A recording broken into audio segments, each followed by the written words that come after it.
Masih banyak yang bisa kita lakukan untuk orang tua kita yang sudah meninggal dunia, karena Allah memerintahkan kepada kita. Di mana perintahnya? Dalam surat Ibrahim ayat 41. Allah ngajari Rabbi firli wali walidayya walil mu'minina yauma yaqumul hisab. Ya Allah, ampunilah saya dan ayah ibu saya dan orang-orang mukmin ketika dihisab.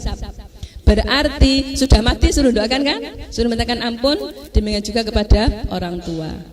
Kemudian membaca Al-Quran.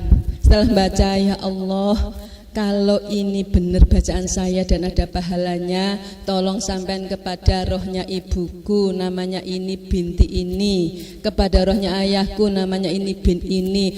Allah yang maha kuasa menyampaikan itu, yang menyampaikan. Makanya kalau ada yang mengatakan, oh Yesus mati ya wis, wa alaisa lil insani illa ma sa'a, sesungguhnya manusia itu hanya mendapat pahalasan sesuai dengan hasil usahanya.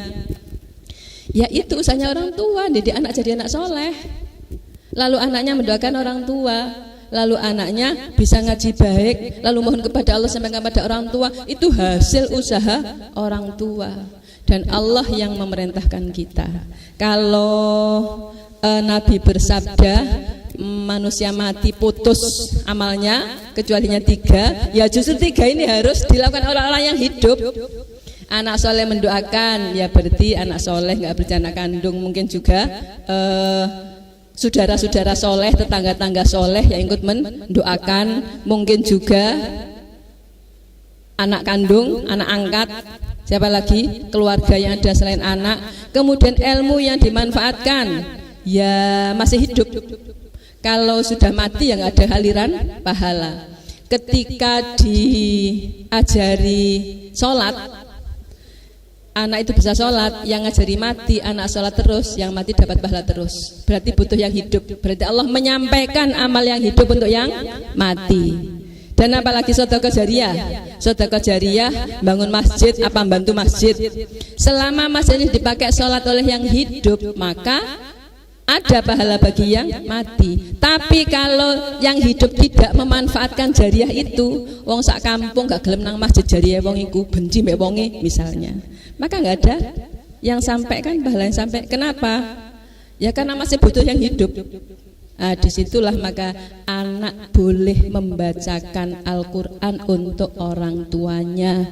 Tapi yang menyampaikan Allah, cuman bahasa saja. Pahala saya kirimkan kepada almarhum ini, itu hanya dalam bahasa saja, dalam doanya tetap ya Allah ausil thawaba ma qara'nahu minal Qur'an di ST dan seterusnya. Sampaikanlah apa yang saya baca dari Quran, dari apa saja kepada rohnya ini. Allah yang maha kuasa itu kuasa juga menyampaikan apa yang kita mohonkan. Gitu nggih. Jadi meskipun orang tuanya sudah meninggal, tetap harus bakti kepada orang tua. Termasuk bakti pada orang tua adalah meninggalkan apa yang dulu orang tuanya nggak seneng kalau kita ngerjakan. Paham ya? Kata orang tuanya, "Nduk, kudu ngono. Iku ngono taat nang Gusti Allah." Begitu orang tuanya mati, aku merdeka, aku gak ono ibuku, gak ono bapakku, aku sani keritingan. Itu kan namanya nggak taat pada orang tua setelah meninggal. Ya sama aja durhaka itu. Sudah meninggal sih durhaka. Calonnya namanya jontor. Kata ibunya, sampai gak pengilir nak, aku gak setuju nek kue kawin mbek jontor. Ancan ilirnya gempeng nggih. Nah, setelah bapak ibunya mati, merdeka, gak ono sing larang. Ayo diterusno nikah. Lah itu kalau orang tuanya ada kan, sedih sakit hati sama itu juga menyakiti orang tua. Pasti ada afatnya, ada siksanya tadi itu loh. Kita lanjutkan dulu nggih.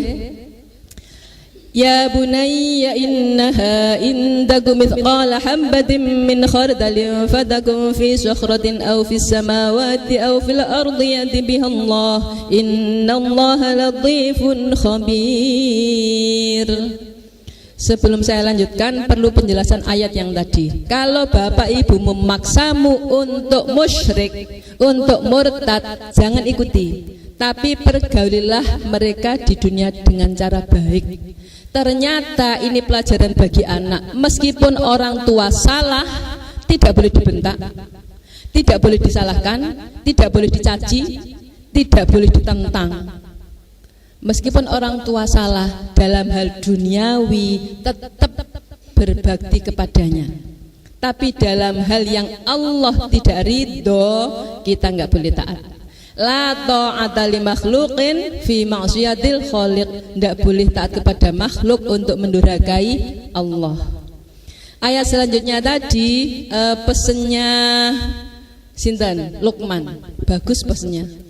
Wahai anakku, intaku mithqala dzarratin min khardalin, jika ada sebesar biji sawi, sekecil biji sawi dari perbuatan manusia, biji sawi itu berada di atas batu, apakah berada di langit atau di bumi, nanti akan ditepati, disampaikan, dibalas oleh Allah persis. Allah Maha mengetahui apa yang kita lakukan, apa Allah Maha meneliti. Itu pendidikan hati, pendidikan tauhid yang lebih mantap lagi. Apa maksudnya? Anak supaya punya kesadaran terus menerus bahwa kau dilihat Allah, nak, kau diketahui Allah, kau didengar Allah.